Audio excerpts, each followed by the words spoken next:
আসসালামু আলাইকুম, welcome to our new tutorial video. আজকে আমরা জানবো হলো জুম ওয়ার্ড নিয়ে, ঠিক আছে? জুম ইন এবং জুম আউট, এই দুইটার মধ্যে পার্থক্যটা কোথায়, ঠিক আছে? আজকে সেই পার্থক্যটা নিয়ে আমরা আলোচনা করব।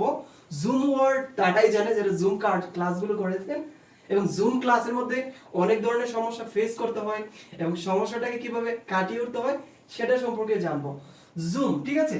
জুমের পরে যদি আমরা ইন লিখি, জুম ইন দিয়ে কি বোঝাচ্ছে? জুম ইন দিয়ে মানে হলো স্ক্রিনটাকে বড় করে দেখা, ঠিক আছে? আমি আমার সুবিধার্থে বড় করে দেখা। তাহলে জুম ইন আমরা অ্যাপ্রোপ্রিয়েট পজিশন অর্থ কি দিব? বড় করে দেখানো, বড় করে দেখানো, বড় করে দেখানো, ঠিক আছে? এখন আরেকটা ওয়ার্ড হলো জুমের পরে কিন্তু আউটও বসে। জুমের পরে আউট পরে যে কাজটা করে সেটা হলো দূর থেকে আমি দেখা, ঠিক আছে? আমি দূর থেকে দেখার সুবিধার্থে স্ক্রিনটাকে বড় করলাম, ঠিক আছে? জুম আউট মানে দূর থেকে দেখা, দূর থেকে দেখা, দূর থেকে দেখা। সো সেই আলোকে যদি আমরা বাক্য গঠন করি, এখানে দেওয়া বাক্যটা খুবই ইজি। এখানে লেখছে হলো at the beginning, at the beginning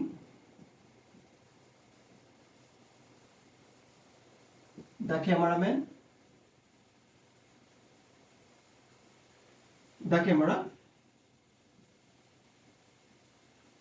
zoom in, ঠিক আছে? zoom in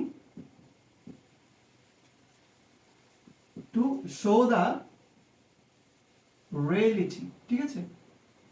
তিনি যাতে পাবলিক ভালো করে দেখতে পারে তিনি এটাকে বড় করলেন, যার ফলে কি দেখা যাচ্ছে? পুরো বাস্তবতাকে নিখুঁতভাবে দেখা যাচ্ছে, ঠিক আছে? জুম আউট, দূর থেকে দেখা। Shakil, zoom out the screen, zoom out the screen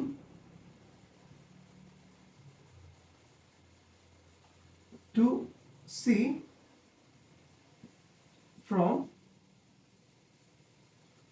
the long away, ঠিক আছে? the long away, সে দূর থেকে দেখার জন্য এটাকে বড় করছে, ঠিক আছে? এটা হলো, এটা দিয়ে মূলত বোঝাতে হলো কাছ থেকে দেখা, আর এটা থেকে দূর থেকে দেখা, ঠিক আছে? আমি কাছ থেকে দেখতেছি বাট স্ক্রিনটা ছোট হওয়ার কারণে আমি বড় করছি। আর জুম আউট হলো আমি দূর থেকে দেখছি তো স্ক্রিনটাতে এমনি ছোট দেখা যাচ্ছে, তো এটার সাপেক্ষে বড় করে দেখা। এই হলো তার বেসিক পার্থক্য।